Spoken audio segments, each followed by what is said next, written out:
খাবেন কোনটা? কে কে খেয়ে আসছেন হাত তোলেন তো। আপনারা খেয়ে আসছেন, আর কে কে খান নাই হাত তোলেন। হিসাব হয়ে যাক নাকি? আপনারা খান নাই মানে খাওয়ার পাল্লা বেশি। তো সালাম দিলাম, সালামের আওয়াজে তো অল্প, মনে হয় কেউ খায় নাই।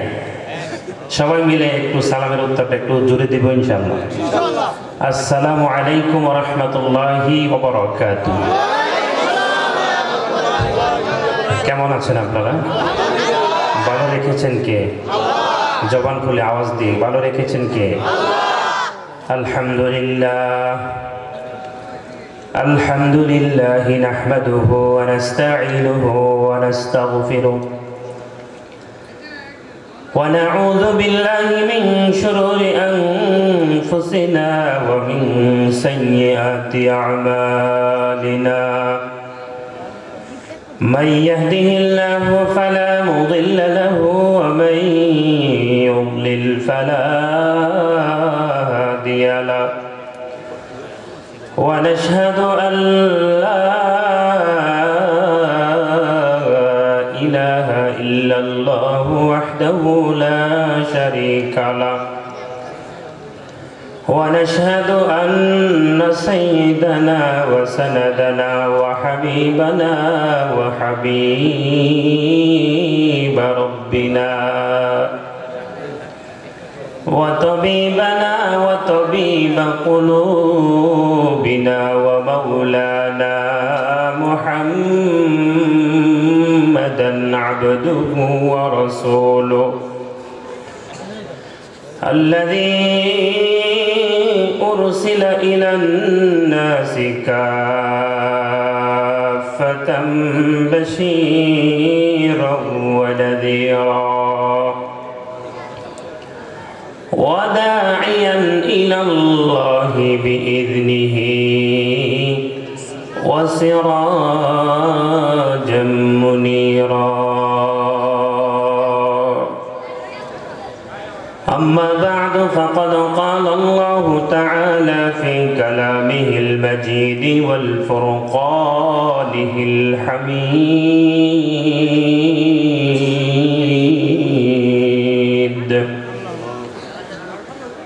أعوذ بالله من الشيطان الرجيم بسم الله الرحمن الرحيم فقلت استغفروا ربكم إنه كان غفارا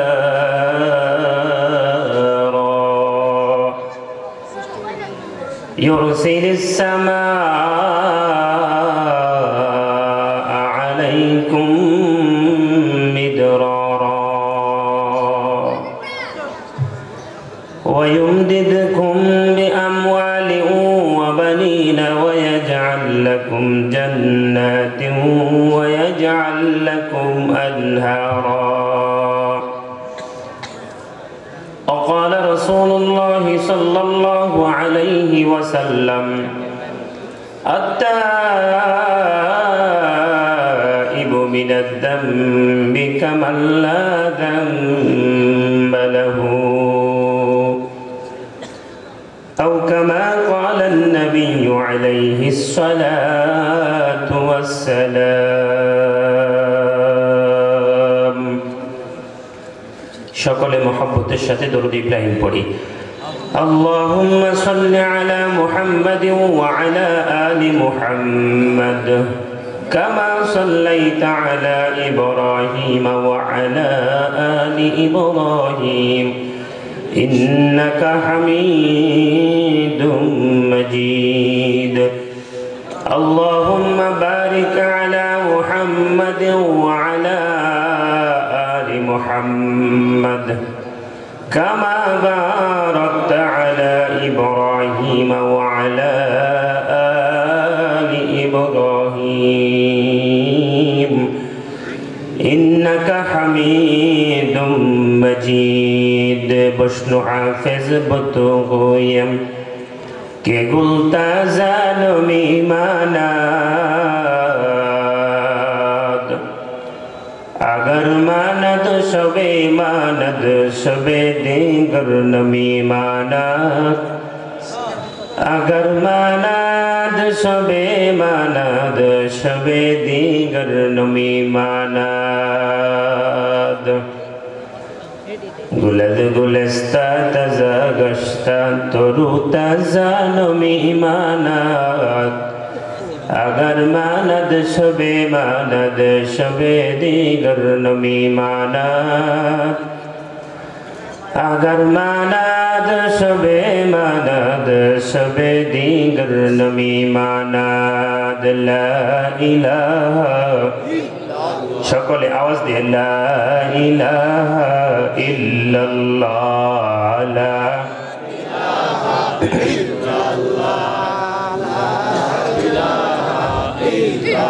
जार दिले आछे आमार आल्लाहर भय जिकिर करे बसे निरालाय आहार निद्रा लागे ना भालो आहार निद्रा लागे ना भालो भालो लागे शुधु इल्लाल्लाह ला इलाहा सबाई ला इलाहा इल्लल्लाह ला इलाहा इल्लल्लाह ला इलाहा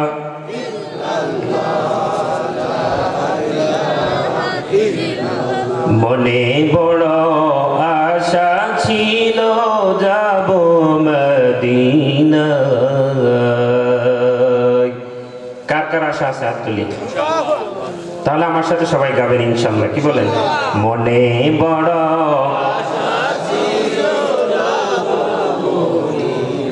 মনে বড় আশা ছিল যাব মদিনায় সালাম আমি করব গিয়ে সালাম আমি করব গিয়ে নবীর রওজা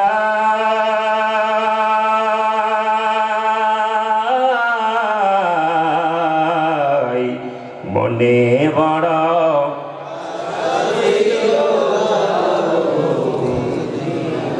মনে বড় আশা ছিল আরব সাগর পাড়ি দেব নাইকো আমার তরি পাখি নই যে উড়ে যাব ডানাতে ভর করি আরব সাগর পাড়ি দেব নাইকো আমার তরি পাখি নই যে উড়ে যাব ডানাতে ভর করি আমার আশা আছে সম্বল নাই কি করি উপায়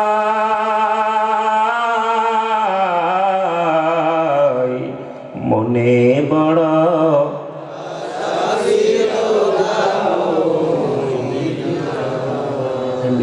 মনে বড় আশা কি পুতাই গেছে আওয়াজ দিয়ে কোন মনে বড় মনে বড় আশা ছিল যাব মদিনা আলহামদুলিল্লাহ জামিয়াতুর রহমা ভালুকা ও সোনাবান বিবি জামে মসজিদের যৌথ উদ্যোগে আয়োজিত ইসলামী মহাসম্মেলনের পরম শ্রদ্ধাভাজন শ্রদ্ধেয় আজকের মাহফিলের শ্রদ্ধাভাজন সভাপতি সাহেব হযরতুল আল্লাম হযরত মাওলানা গাজী আল মাহমুদ দাওয়াত বারাকাতুহুল আলিয়া হযরত কিছুক্ষণ পরে ইনশাআল্লাহ আমাদের মাঝে তাশরীফ আনবেন উনি দোয়া পরিচালনা করবেন আজকের যিনি প্রধান আকর্ষণ হযরতুল আল্লাম হযরত মাওলানা আব্দুল খালেক শরীয়তপুরী হাফিজাহুল্লাহ হযরত আসবেন আমার আগে অনেকেই কথা বলেছেন দিগর নিহায়াত কাবিল ইহতারাম বিভিন্ন দিক দিগন্ত থেকে আগত তাওহীদ প্রিয় ইসলাম প্রিয় কোরআন প্রেমী ভাইয়েরা বুড়া বাবারা যুবক ভাইয়েরা পর্দার অন্তরালগত আমার মা ও বোনেরা বিশ্বজগতের মালিক বিশ্বপতি পালকের বিশ্ব দরবারে কালিমাতুশ শুকর জ্ঞাপন করি যে মহান মালিক আমাদেরকে একটি জালিসুর রহমান জান্নাতের বাগানে বসার তৌফিক দান করেছেন। জান্নাতের বাগানে বসতে পেরে আমরা খুশি না বেজার? অল্প খুশি না বেশি খুশি? যদি বেশি খুশি হয়ে থাকি তাহলে বেশি খুশির আওয়াজে সেই মহিয়ান গরিমান প্রভুর দরবারে কালিমাতুশ শুকর জ্ঞাপন করি। সকলের কণ্ঠকে একত্রিত করে শ্রদ্ধাবনত কণ্ঠে বিনয়বনত চিত্তে সমস্ত আবেগ ও ভালোবাসা উজাড় করে যুবক ভাইদেরকে বিশেষ করে বলছি, সিংহের মতো গর্জন দিয়ে কালিমাতুশ শুকর জ্ঞাপন করি। সকলেই সমস্যাটা উচ্চারণ করে বলি আলহামদুলিল্লাহ। আর আওয়াজ দিয়ে বলেন আলহামদুলিল্লাহ। মুসলমানদের সাউন্ড কখনো হবে না ডাউন, কথা বলেন ঠিক কিনা? মুসলমান তো সিংহের জাতি, ঠিক না? শাহজালাল ইয়ামানি রহমাতুল্লাহি আলাই সিলেটের জমিনে আসছেন, সামনে নদী, বিশাল বড় সুরমা নদী। এপার থেকে নারে তাকবীরের একটা স্লোগান দিয়েছিল। নারে তাকবীরের স্লোগানের কারণে ওই পাশের গৌর গোবিন্দের রাজপ্রাসাদের সমস্ত ইটগুলো আস্তে আস্তে এমনি খসে পড়া শুরু হয়ে গিয়েছিল, কথা বলেন ঠিক কিনা? ওই মুসলমান আজও যদি নারে তাকবীরের ধ্বনি দিয়ে সামনে আগায়, বাতিল গোষ্ঠীরা মুসলমানদের যেই সমস্ত শত্রু আছে, নাস্তিক কুলাঙ্গাররা বাংলার জমিন থেকে পালাতে বাধ্য হবে, কথা বলেন ঠিক কিনা? এর আগে যিনি পালাইছেন ওনার সাথে নাস্তিক মুরতাদরাও আগে পালাইছেন, কথা বলেন ঠিক কিনা?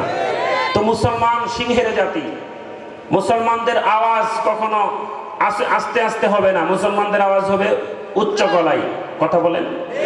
হযরত ওমর রাদিয়াল্লাহু তাআলা আনহু এমন উচ্চ স্বরের মানুষ ছিলেন। আল্লাহ রাসূল হাবিবে কিবরিয়া সরকার দু আলম নবী বলেন, হযরত ওমর যদি গর্জন দিত, ওই পাশে যেই সমস্ত বাহিনীগুলা যুদ্ধ করার জন্য গিয়েছিল, হযরত ওমর খুতবার সময় বলতেছেন ইয়া সারি আল জাবাল। ওই বাহিনীর সেনাপতি বলতেছে, হযরত ওমর মদিনা থেকে ইয়া সারি আল জাবাল বলেছিল, আর আমি যুদ্ধ করতে গিয়েছিলাম অনেক দূরে, ওই দূর থেকে হযরত ওমরের কণ্ঠের আওয়াজ ইয়া সারি আল জাবাল আমি শুনতেছিলাম, সুবহানাল্লাহ। তো মুসলমান হযরত ওমরের বংশধর, কথা বলেন। মুসলমানদের আওয়াজ কখনো হবে না নিচু, মুসলমানদের আওয়াজ সব সময় উঁচু গলায় বলতে হবে। কিছু কিছু জায়গায় এত নমনীয় হতে হয় না, এত নিচে হয়ে থাকলে হয় না, কথা বলেন ঠিক কি না? বাতিলরা যখন আমাদের সামনে উচ্চ গলায় কথা বলবে, ওই সময় আপনার জন্য ইনসাফ হলো আপনিও মুসলমান হিসেবে সিংহের গর্জন দিয়ে ওই বাতিলের সাথে হুঙ্কার দিয়ে কথা বলতে হবে, কথা বলেন ঠিক কি না? বাংলার জমিনে আজ যদি মুসলমানরা টেকনাফ থেকে তেতুলিয়া, রূপসা থেকে পাথুরিয়া নারে তাকবীরের স্লোগান দিয়ে সামনে আগাই, সমস্ত নাস্তিক পলায়নরা, সমস্ত নাস্তিক মুরতাদরা আমাদের পদতলে এসে চুম্বন করতে বাধ্য হবে, কথা বলেন ঠিক কি না? সুতরাং আমাদেরকে ঈমানের বলিয়ানে বলিয়া হতে হবে, কথা বলেন। ঈমানের বলিয়ান হতে হবে। রাজি আছেন ইনশাআল্লাহ? যতক্ষণ থাকবো আমাদের প্রধান আকর্ষণ উনি, আপনারা সবাই চিনেন, নাম জানেননি? আব্দুল খালেক শরীয়তপুরী, একই নামে সবাই চিনে, ঠিক না? আমাদের যখন জন্ম হয় নাই তখন থেকে তিনি ওয়াজ করে, ঠিক কিনা? এত আসতে, ঠিক না? আমাদের জন্মই হয় নাই, 90 দশকে উনি বয়ান শুরু করছে, আমাদের জন্ম 95, জন্মের 5 বছর আগে উনি বয়ান করি। তো ইনশাল্লাহ ওনার বয়ান শুনে আখেরি মোনাজাত করে ইনশাল্লাহ যাব, কি বলেন? ইনশাল্লাহ, হ্যাঁ যাবেন ইনশাল্লাহ। আমার সাথে একটু আওয়াজ দিতে হবে, সমস্ত আবেগকে একত্রিত করে আওয়াজ দিতে হবে নারে তাকবীরের স্লোগান দিব ইনশাল্লাহ। আসতে না জুড়ে নারে তাকবীর, নারে তাকবীর। ইসলামের শত্রুরা আল কোরআনের আলো, আলেম উলামা যেখানে, তাফসীর মাহফিল যেখানে, সুদ ঘুষ যেখানে, নারে তাকবীর। শেষ পর্যন্ত থাকবো না কে কে হাত তুলি? ভাগবেন কে কে হাত তুলে? ভাগবেন মানে জুসের সাথে হুঁশ নাই, ঠিক না? আল্লাহ সবাইকে শেষ পর্যন্ত থাকার তৌফিক দান করেন। সম্মানিত হাজিরিন, আসুন আমরা আলোচনার ভিতরে ঢুকে পড়ি। এদিক ওদিকে আর কোনো কথা নাই, ইনশাল্লাহ আলোচনায় সরাসরি চলে যাবো ইনশাল্লাহ, কি বলেন? শেষ পর্যন্ত থাকবেন ইনশাল্লাহ? কে কে থাকবেন হাত তুলে? হাত নাড়া দেন। নারায়ে তাকবীর, নারায়ে তাকবীর। আল্লাহ আমাদের সকলকে শেষ পর্যন্ত কবুল আর মঞ্জুর করেন, সকলে বলেন আমিন। সম্মানিত হাজিরিন, আমি পবিত্র কোরআন কারীমে সূরা নূহের কয়েকটা আয়াত পড়েছি। রাসূলের শানে অসংখ্য অগণিত হাদিস আছে রাসূল সাল্লাল্লাহু আলাইহি ওয়াসাল্লামের, তার মধ্য থেকে ছোট্ট একখানা হাদিস পড়েছি। আয়াত এবং হাদিসকে সামনে রেখে অল্প কিছুক্ষণ ইনশাআল্লাহ কথা বলবো, সকলে যেন আমলের নিয়তে শুনতে পারি। আল্লাহ তাআলা শুননেওয়ালা বলনেওয়ালা সবাইকে যেন আমল করা তৌফিক দান করেন। এত আস্তে আমিন বললে তো আল্লাহ কবুল নাও করতে পারে, জোরে বলেন আমিন। তো আমি যে আয়াতটা আপনাদের সম্মুখে পড়েছি, এই আয়াতে হযরত নূহ আলাইহিস সালাতু ওয়াস সালাম ওনার উম্মতদেরকে বারবার যখন আল্লাহর নাফরমানি করত, বারবার হযরত নূহ আলাইহিস সালাতু ওয়াস সালাম বারবার ফিরে আসার জন্য বারবার তাগিদ দিতেন, বারবার বলতেন। শেষ পর্যন্ত নূহ আলাইহিস সালাতু ওয়াস সালাম যখন একেবারে নিরুপায় হয়ে গেলেন, তখন আল্লাহর কাছে দোয়া করলেন, আল্লাহ আমার উম্মতদেরকে আপনি ধ্বংস করে দেন, প্লাবন দিয়ে ধ্বংস করে দেন। আপনারা জানেন দীর্ঘ 40 দিন পর্যন্ত প্লাবন ছিল নি? 40 দিন প্লাবনের পরে আল্লাহ তাআলা আবার নতুন করে নূহ আলাইহিস সালাতু ওয়াস সালাম যখন তার উম্মতদের জন্য বদদুয়া শুরু করলেন, তখন আল্লাহ তাআলা এই আয়াতগুলো নাজিল করে দিলেন।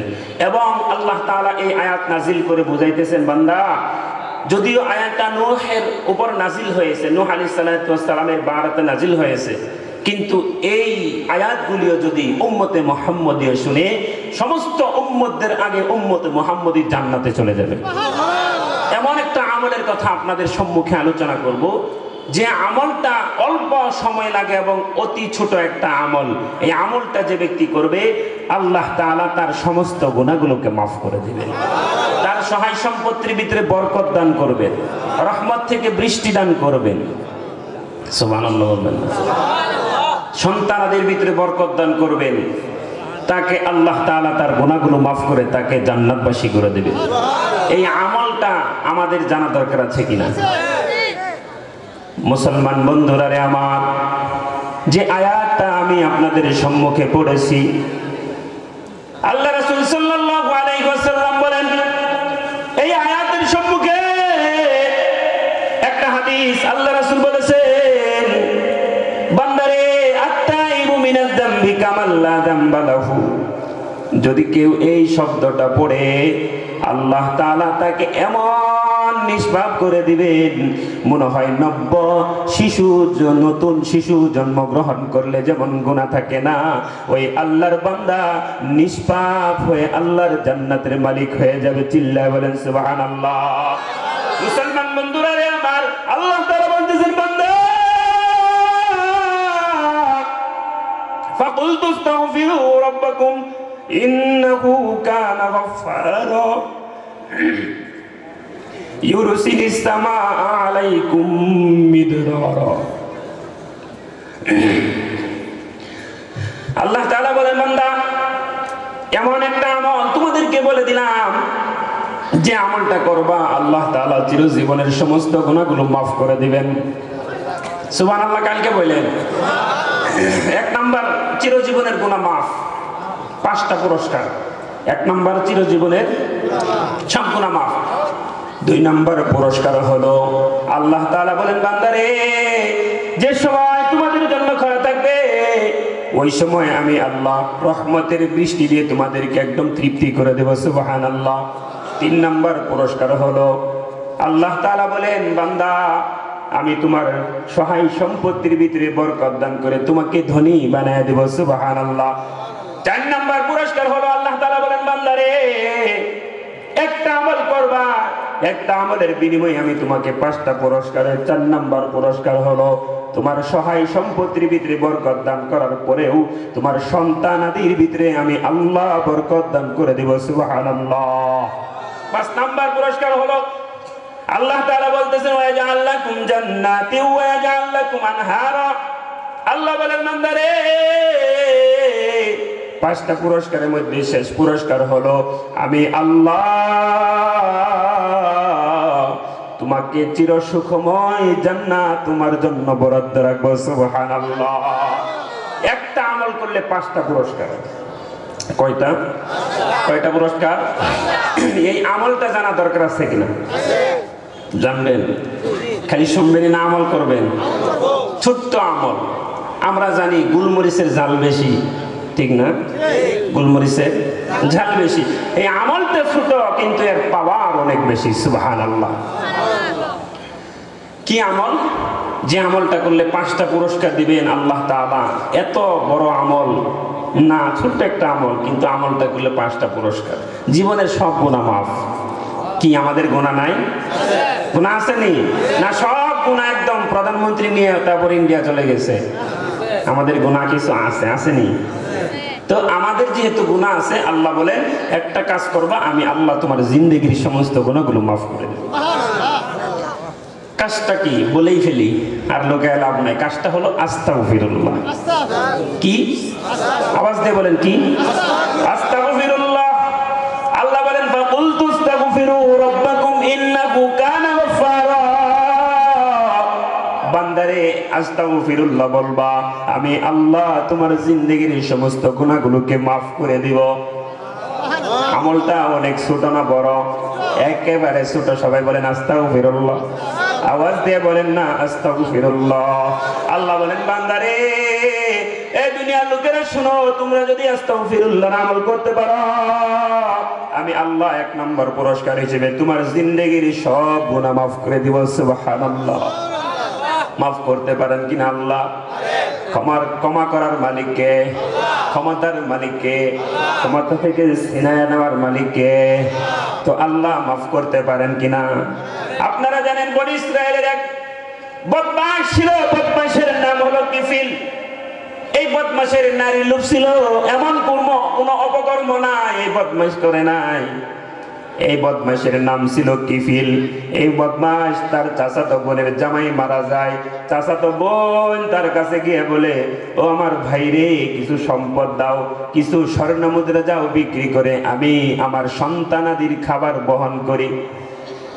এই কিফিল বলতেছে, তোমাকে স্বর্ণ মুদ্রা দিব, কোনো সমস্যা নাই, কিন্তু একটা কাজ করতে হবে, আমার চাহিদা পূরণ করতে হবে। নাউজুবিল্লাহ।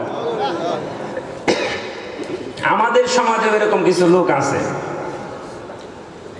আছে না? নারী লোক, এমন কোন অপকর্ম নাই, করে নাই। তো এই কিফিল বলতেছে, ঠিক আছে, তোমার সব চাহিদা, তোমার যা লাগে সব দিব, কিন্তু আমার চাহিদা পূরণ করতে হবে। মহিলা মানুষ, এদিক দিয়ে কিছুদিন পরে যখন তার সংসার আর চলে না, সন্তানাদিগুলো না খেয়ে থাকতেছে, এবার এই প্রস্তাবে রাজি হয়ে গেছে। কিফিলের কাছে গিয়ে বলে, কিফিল ভাইরে, আমাকে কিছু স্বর্ণ মুদ্রা দাও, এই স্বর্ণ মুদ্রা বিক্রি করে আমি আমার সন্তানের খাবার ব্যবস্থা করব। কিফিল বলে, ঠিক আছে, সমস্যা নাই, চলো চলো, আমার চাহিদা পূরণ করতে হবে। এবার কিফিল আর ওই মহিলাটা নির্জন করে সবাই যখন উলঙ্গ হয়ে গেছে, উলঙ্গ হয়ে যাওয়ার পর দেখতেছে তার চাচাতো বোন থর থর থর থর করে কাঁপে। কিফিল জিজ্ঞেস করে, ভাইরে বোন রে, কাঁপতেছে কেন বলো? এবার বোন বলে, হাইরে, চিরজীবনের আমার জিন্দগিতে আমার কোন পরপুরুষ আমাকে স্পর্শ করে নাই, আজ পর্যন্ত আমার স্বামী ছাড়া কেউ আমাকে স্পর্শ করে নাই, একমাত্র আমি আল্লাহকে ভয় করি, আমি ভয় করতেছি, না জানে আল্লাহ আমাকে কি করে এই জন্য কাঁপতেছি। এবার কিফিলের মনে মায়া লেগে গেছে।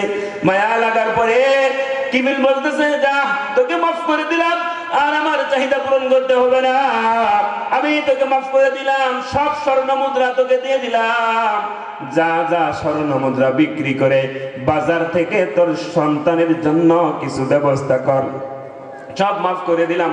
এবার কিফিলের মনে মায়া লেগে গেছে, হাইরে, একজন মহিলার ঈমান কত বেশি, আমি কিফিল সারা জীবন গুনাহ করলাম, গুনাহ করার পরেও আমার কোনো অনুভব আসে না। এই কিফিল এই কথা ভেবে ভেবে পাহাড়ের সবথেকে উপরে পাহাড়ে গিয়ে একটা ঝুপড়ি করে বসে আল্লাহর কাছে আস্তাগফিরুল্লাহ আস্তাগফিরুল্লাহ আস্তাগফিরুল্লাহ বলে বলে আল্লাহর কাছে ক্ষমা চায়, আর আল্লাহর কাছে বলে, ওগো পরওয়ারদিগার, দয়ার মালিক আল্লাহ, আমি বড় অসহায়, গুনাহ করেছি, আমি জিন্দগিতে কোনো ভালো কাজ করি নাই, আল্লাহ আমাকে মাফ করে দাও, আর কোনোদিন আমি গুনাহ করব না। এবার আল্লাহ তাআলা তাকে মাফ করে দিয়েছেন। সুবহানাল্লাহ। আপনারা জানেন ভালো মানুষ মারা গেলেও লোক দেখতে যায়, খারাপ মানুষ মারা গেলেও কিন্তু লোক দেখতে যায়, যায়নি? এলাকার সমস্ত লোকেরা এবার কিফিলকে দেখার জন্য গিয়েছে যে কিফিল দেখি তার মরণটা কেমন হলো। গিয়ে দেখে কিফিল একটা ঝুপড়ি ঘরের ভিতরে, কিন্তু তার দরজার সামনে আল্লাহ তাআলা লিখে দিয়েছেন ওয়া গাফারাল্লাহু লাহুল কিফিল। আল্লাহ তাআলা কিফিলের সমস্ত গুনাহগুলো আল্লাহ মাফ করে দিয়েছেন। সুবহানাল্লাহ। একটু জিকির করি লা ইলাহা।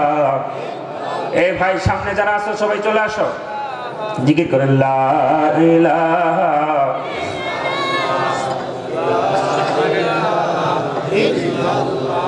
লা ইলাহা ইল্লাল্লাহ। জোরে লা ইলাহা ইল্লাল্লাহ, লা ইলাহা ইল্লাল্লাহ,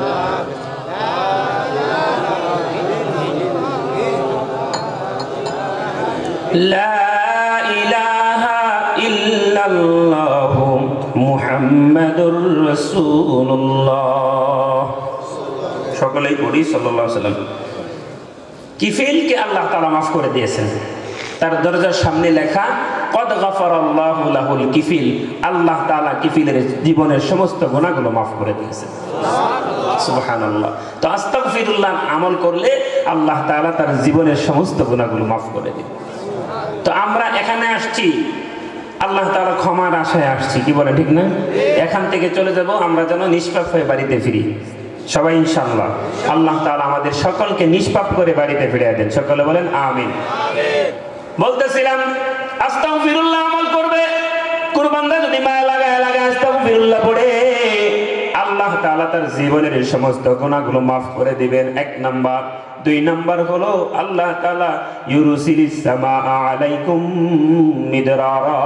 আল্লাহ তাআলা আসমান থেকে তোমাদের জন্য রহমতের বৃষ্টি দিবেন। তিন নাম্বার হলো আল্লাহ তাআলা বলেন ওয়ায়ুমদিদুকুম বিআমওয়াল ওয়া বানিন। আল্লাহ তাআলা বলেন বান্দারে একটা কাজ করবা, আস্তাগফিরুল্লাহ আমল করবা, আমি আল্লাহ তোমার জিন্দেগীর সমস্ত গুনাহগুলোকে মাফ করে দিব, তোমার রহমতের বৃষ্টি দিব, তোমার সহায় সম্পত্তির ভিতরে বরকত দান করে ধনী বানায় দিব।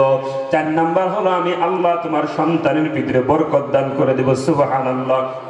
পাঁচ নাম্বার হলো আল্লাহ তাআলা বলেন বান্দারে যে ব্যক্তি একটা কাজ করবা, পাঁচ নাম্বার পুরস্কার হলো আমি আল্লাহ তোমার চিরজীবনের গুনাহগুলো মাফ করে তোমার জন্য নহর বিশিষ্ট জান্নাত রেখেছি, তোমাকে আমি আল্লাহ জান্নাত দান করে দিব। সুবহানাল্লাহ। পাঁচটা পুরস্কার। কয়টা? কি আমল?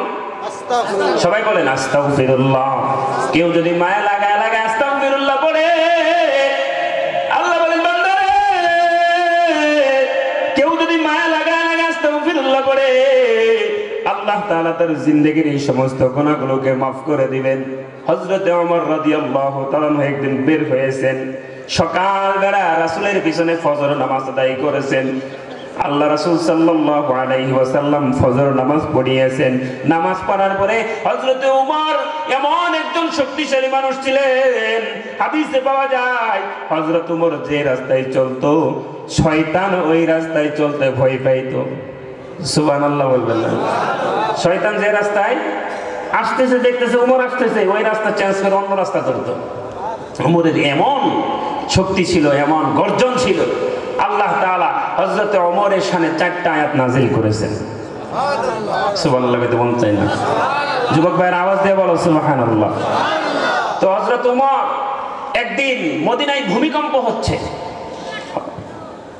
হযরত ওমর খোলা তরবারি অর্ধেকটা জমিনের ভিতরে ঢুকায় দিয়েছে আর বলে মদিনার মাটি, ও মদিনার মাটি, আমি ওমর বেঁচে আছি, এখনো পর্যন্ত মদিনার মাটিতে ভূমিকম্প হয়, তোমার এত বড় সাহস কি করে হলো? আমি ওমর এখনো বেঁচে আছি। হাদিসের পাতায় পাওয়া যায়, মুফাসসিরিনগণ লিখেন ওই যে ওমরের অর্ধেক তরবারি মাটির ভিতরে ঢোকায় দিয়েছে। এরপর থেকে যতদিন দুনিয়া থাকবে মদিনার মাটিতে আর কোনোদিন ভূমিকম্প হবে না। সুবহানাল্লাহ। হযরত ওমর এমন শক্তিশালী গর্জনওয়ালা ছিলেন।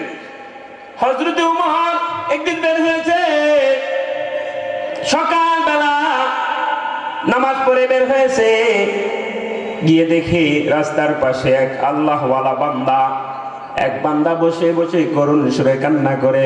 জিজ্ঞেস করে, ভাই রে কান্দ কেন বলো? এই বেচারা আরো বেশি কান্দা শুরু করে দিয়েছে। লাস্ট পর্যন্ত হযরত ওমর জিজ্ঞেস করে, ভাই রে কি কারণে তুমি কাঁদতেছো বলো? ওই আল্লাহর বান্দা বলে, ওমর তোমাকে আমি বলবো না, চলো নবীজির দরবারে নিয়ে চলো, আমি এই ঘটনা নবীজিকে বলবো। সুবহানাল্লাহ। হযরত ওমর এবার নবীজির দরবারে নিয়ে গেছে। আল্লাহ রাসূল হাবিবে কিবরিয়া সাহাবায়ে কিরামদেরকে নিয়ে বসে আছে। জিজ্ঞেস করে, বলো কি জন্য তুমি আস্তে আস্তে করুণ সুরে কান্দো, বলো কি জন্য কান্দো? এবার এই আল্লাহর বান্দা বলে, ও পয়গম্বর, আমি এমন একটা গুনাহ করেছি, এই গুনাহের কথা যদি বলি আপনি আমাকে আপনার দরবার থেকে ফিরিয়ে দিবেন, পাঠিয়ে দিবেন, দূর দূর করে তাড়ায় দিবেন। আল্লাহ রাসূল বলেন, হাল আশরাকতা বিল্লাহ, তুমি কি আল্লাহর সাথে কাউকে শরীক করেছ? ওই আল্লাহর বান্দা বলেন, না এটাও করি নাই। আল্লাহ রাসূল বলেন, হাল কতালতা নাফসান, তুমি কি কাউকে হত্যা করেছ? না এটাও করি নাই। তাহলে কান্দো কেন বলো? ওই আল্লাহর বান্দা বলে, ও পয়গম্বর, মদিনার মাটিতে আমি একজন সব থেকে বড় কাফন চোর। কি চোর? কাফন চোর। কাফনে কাফন চুরি করে। আল্লাহ রাসূল মুস্কি হেসে বলে, এই কাফন চোর, তুমি যদি তওবা করো আল্লাহ তাআলা তোমার গুনাহগুলোকে মাফ করে দিবে। ওই কাফন চোর বলতেছে, ও পয়গম্বর, সবাই আমাকে চিনে আমি একজন কাফন চোর, কিন্তু গতকালের ঘটনা একটু শুনেন ও পয়গম্বর। আল্লাহ রাসূল হাবিবে কিবরিয়া সরকারে দো আলম নবী বলেন, বলো কি ঘটনা বলো? ওই আল্লাহর বান্দা বলো, ও পয়গম্বর, প্রতিদিনের ন্যায় গতকাল রাত্রেও আমি এক বান্দির কবরে গিয়েছিলাম। কবরটা আস্তে আস্তে খনন করে যখন কবরের বাঁশগুলা ছড়ায়, বাঁশগুলা অন্য জায়গায় রেখে আমি কবরে ঢুকলাম। কবরের যে মহিলা নারী ছিল, লাশ ছিল, এই লাশটা কোরআনের হাফেজা ছিল। মদিনার মাটিতে ওই কোরআনের হাফেজাকে বেগানা নারী, বেগানা পুরুষ কোনোদিন দেখে নাই। এমন একজন তাহাজ্জুদ গুজার আল্লাহওয়ালা বান্দি ছিল। ও পয়গম্বর, আল্লাহ রাসূল এই ঘটনা শুনতেছে আর চোখের পানি ফেলায়। এরপর বলে, ও পয়গম্বর, তারপর যখন আমি ওই কবরে ঢুকলাম, ঢোকার পরে মহিলাদের কাফনের কাপড় কয়টা থাকে? কয়টা? অনেকেই জানেও না, ঠিক না? মহিলাদের কাফনের কাপড় কয়টা?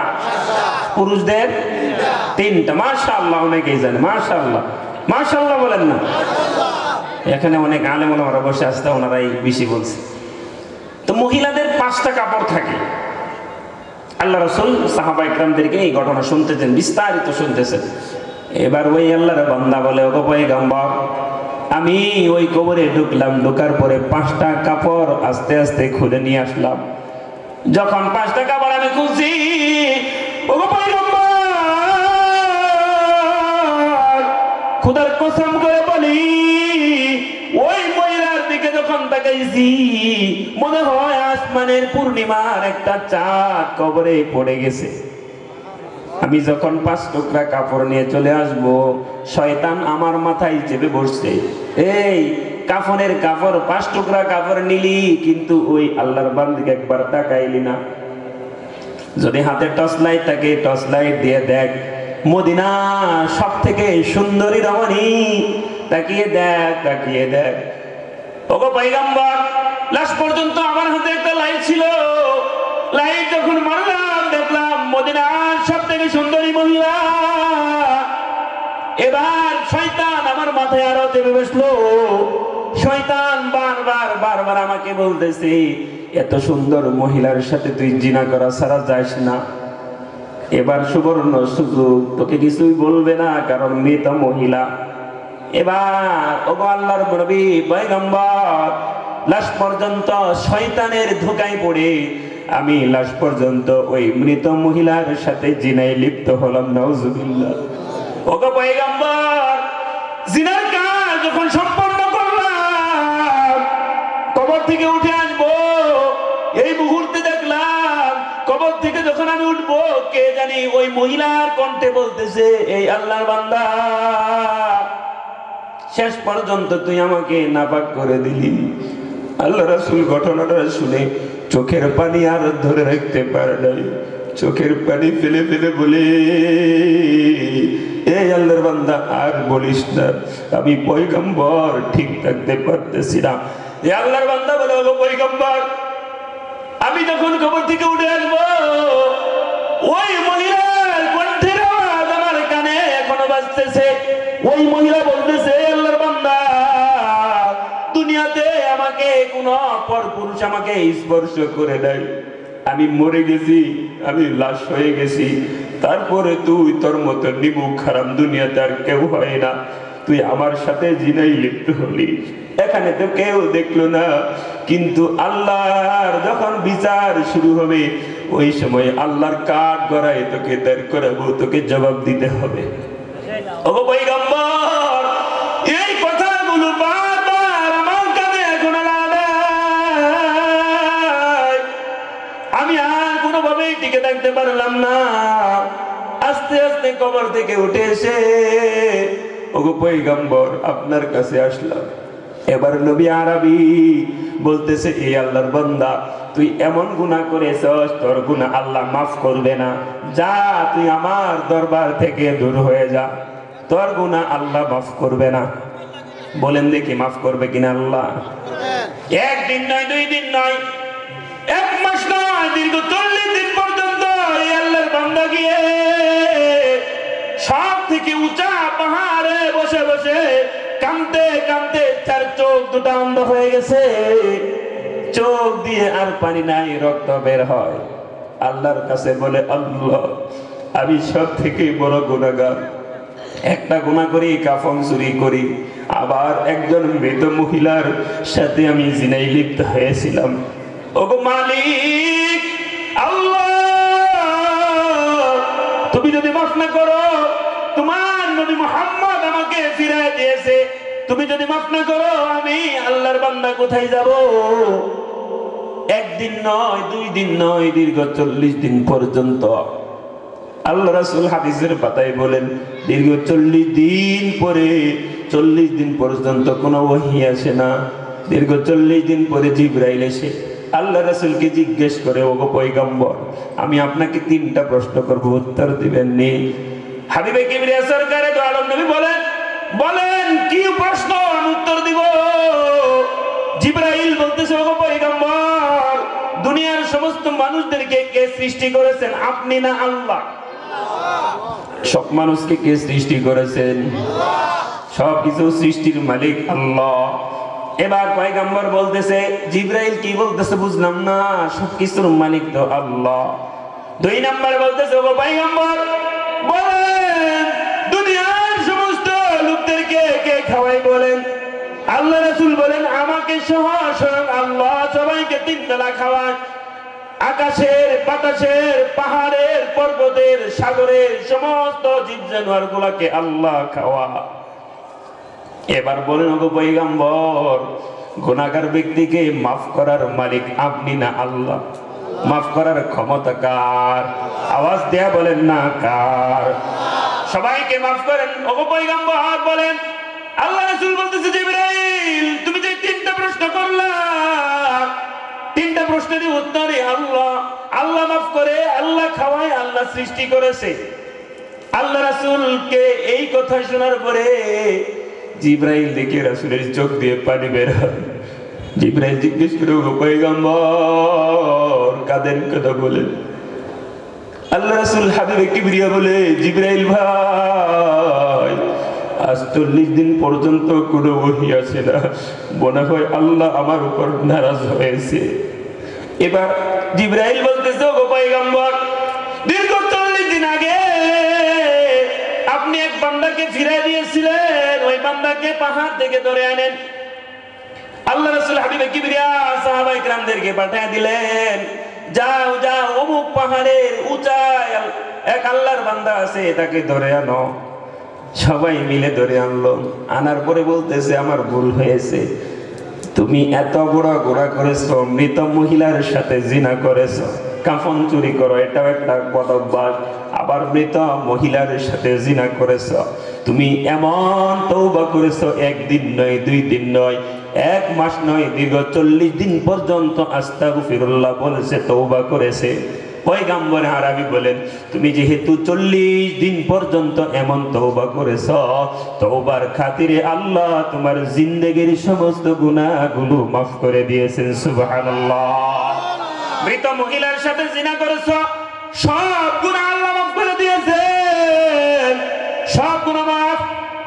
আস্তাগফিরুল্লাহর আমল করলেও সব গুনাহ মাফ। সুবহানাল্লাহ। আস্তাগফিরুল্লাহর পাওয়ার অনেক বেশি। আস্তাগফিরুল্লাহ ছোট হইলেও পাওয়ার অনেক বেশি। সূরা ইখলাস ছোট না বড়? কুল হু আল্লাহ সূরা ছোট না বড়? অল্প না? এর পাওয়ার অনেক বেশি। হাবিবে কিবরিয়া সরকারে দু আলম নবী বলেন, কেউ যদি কুল হু আল্লাহ সূরা একবার পাঠ করে, নবী আরবি বলেন, ওই আল্লাহর বান্দার আমলনামায় আল্লাহ তাআলা 10 পারা পড়ার সওয়াব দান করে দিবেন। কেউ যদি 2 বার পাঠ করে 20 পারা, 3 বার পাঠ করলে 30 পারা পুরা কোরআনুল কারীম খতম করার সওয়াব দান করে দিবেন। সুবহানাল্লাহ। একদিন সামনে দিয়ে চাদর মুড়ি যাই, কে জানি হেঁটে যায়, জিবরাইল রাসূলের কাছে বসা, জিজ্ঞেস করে, ওগো পয়গম্বর, ওই লোকটাকে চিনেন নাকি? আল্লাহ রাসূল বলেন, আমি তো চিনি, কিন্তু তুমি জিবরাইল কিভাবে চিনো? জিবরাইল বলে, ওগো পয়গম্বর, ওই আল্লাহর বান্দাকে শুধু আমি একা জিবরাইল চিনি না, আসমানের যত ফেরেশতা আছে সব ফেরেশতাগুলো জিবরাইলকে চিনে। সুবহানাল্লাহ। কালকে বললেন, শুধু তাই নয়, স্বয়ং আল্লাহ ওই আল্লাহর বান্দাকে চিনে। সুবহানাল্লাহ। ডাক দিলেন কাছে, জিজ্ঞেস করলেন, কি আমল করো বলো। ওই সাহাবীর নাম ছিল আবু যর গিফারি। খেদমতে আবু যর গিফারি, খেদমতে আবু যর গিফারি, খাদেমে খায়রুল বশর, খেদমতু মে জিंदगी भर ना बनाया अपना घर, खिदमतू में जिंदगी भर ना बनाया अपना घर। হযরত আবু যর গিফারি আল্লাহ রাসূলের খেদমত করতে করতে নিজের ঘর পর্যন্ত বানান নাই। জিজ্ঞেস করেন, আবু যর, কি আমল করো যে আমলের কারণে তোমাকে সবাই চেনে?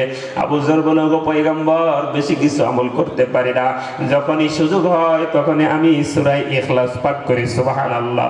আল্লাহ রাসূল হাবিবে কিবরিয়া বলেন, হ্যাঁ, এই আমলের করার কারণে তোমার আমলনামায় কোরআনের খতমের সওয়াব অনেক বেশি, যে আমলের কারণে স্বয়ং আল্লাহ তোমাকে চিনে।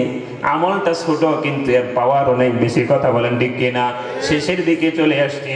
আস্তাগফিরুল্লাহ বলেন না? আস্তাগফিরুল্লাহ আওয়াজ দিয়ে বলেন না? আস্তাগফিরুল্লাহ। আমলটা বড় না ছোট? এই আমলের অনেক পাওয়ার।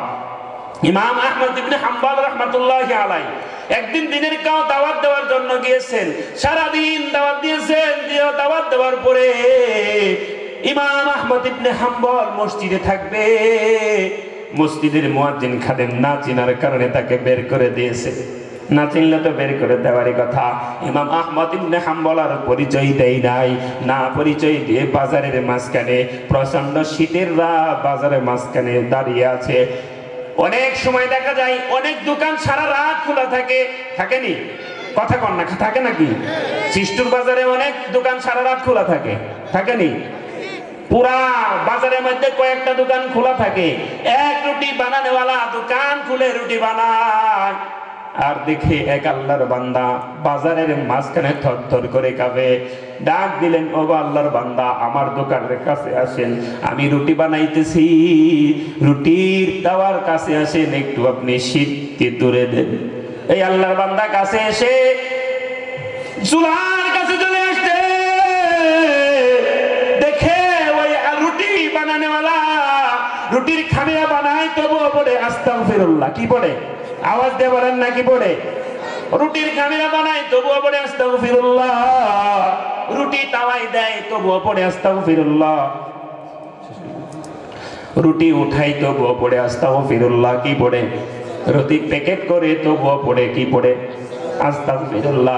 ইমাম আহমদ ইবনে হাম্বল অবাক হয়ে কিং কর্তব্য বিমূঢ় হয়ে জিজ্ঞেস করে, আল্লাহর বান্দা রুটির দোকানদার, বুঝলাম না তোমার কি কি কারবার, বুঝলাম না, তুমি যখনই দেখি তখনই পড়ো আস্তাগফিরুল্লাহ, কারণ কি বলো?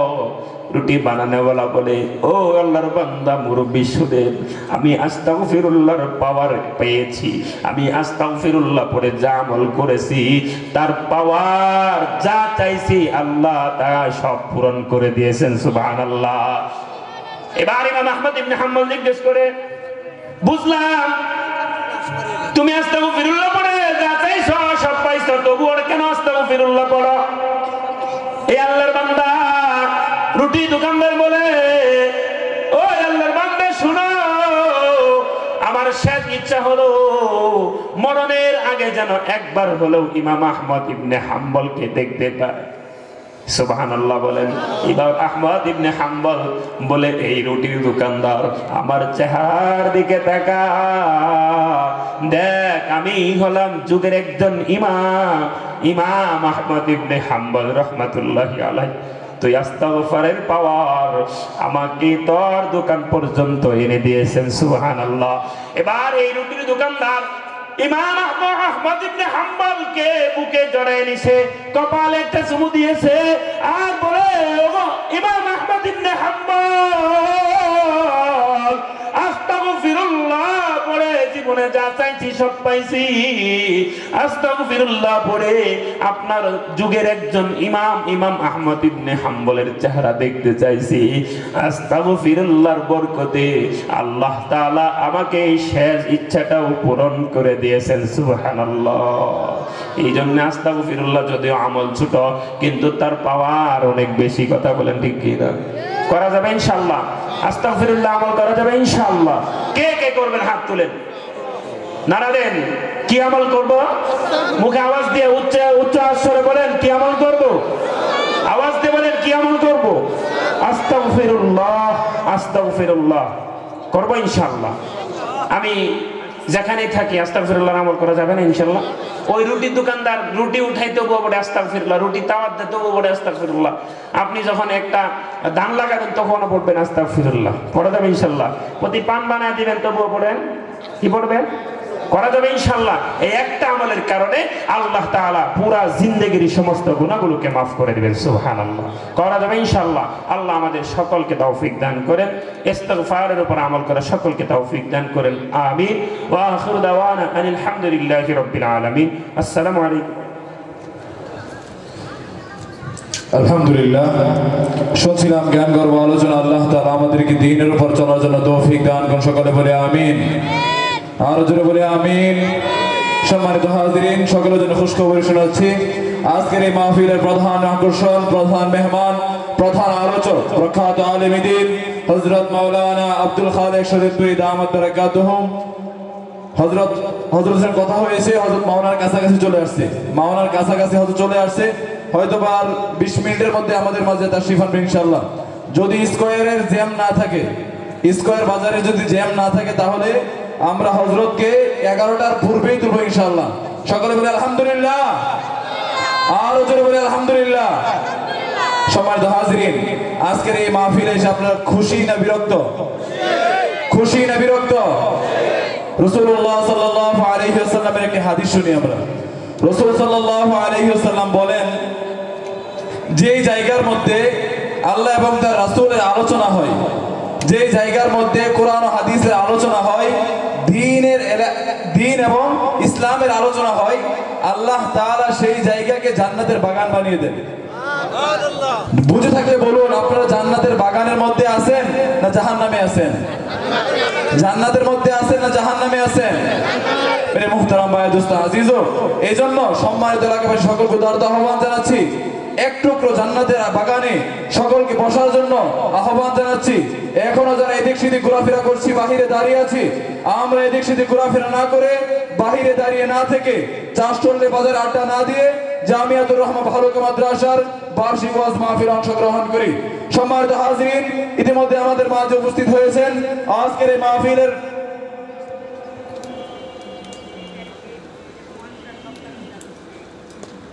উপস্থিত হয়েছেন আজকের এই মাহফিলের অন্যতম বিশেষ আলোচক হযরত আল্লামা হযরত মাওলানা মুফতি আবু হুরায়রা দামাত বারাকাতুহুম।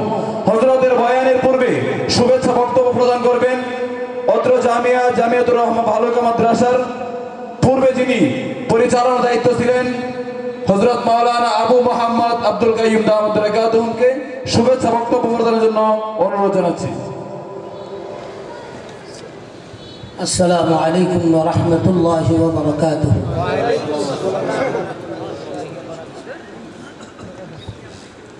إن الحمد لله جميعا والصلاة والسلام على من لا نبي بعد. أما بعد أعوذ بالله من الشيطان الرجيم. بسم الله الرحمن الرحيم. تعاونوا على البر والتقوى ولا تعاونوا على الإثم والعدوان. وقال الله تعالى قل هل يستوي الذين يعلمون والذين لا يعلمون. صدق الله العظيم. ঐতিহ্যবাহী দ্বীনি আদারা জামিয়াতুর রহমা বালুকার উদ্যোগে আয়োজিত আজকের এই মুহূর্তে ইসলামী মহাসম্মেলনের সম্মানিত সভাপতি দিগার হযরত উলামায়ে কেরাম, আপনাদের অধিকাংশই পরিচিত মুখ আমি আলোচনা করা উদ্দেশ্য হলো যে আপনাদের খেদমতে দাঁড়াই শেষ করেন ইনশাআল্লাহ। উদ্দেশ্য হলো যে সংহতি প্রকাশ করার লক্ষ্যে একটু আইসা হাজিরা দেওয়া। আমার মাহফিল ছিল গফরগাঁও, মিজান ভাই খুব এক করছেন ভাই যে কোনো মূল্যে একটু আইসা হাজিরা দেওয়া, চেহারাটা দেখা যাওয়া। এই প্রতিষ্ঠান আপনারা জানেন এলাকার চাইতে বেশি অবদান যেই সমস্ত উলামায়ে কেরাম এই প্রতিষ্ঠানের খেদমতে থাকেন তারা করে গেছেন এবং আপনারাও এটার পিছনে সার্বিকভাবে মেহনত করতেছেন এবং করবেন বলে আমরা আশা রাখি ইনশাআল্লাহ। যদি আপনারা মেহনত করেন ফায়দা কি হবে? আপনারা অধিকাংশই জানেন আল্লাহ রাসূল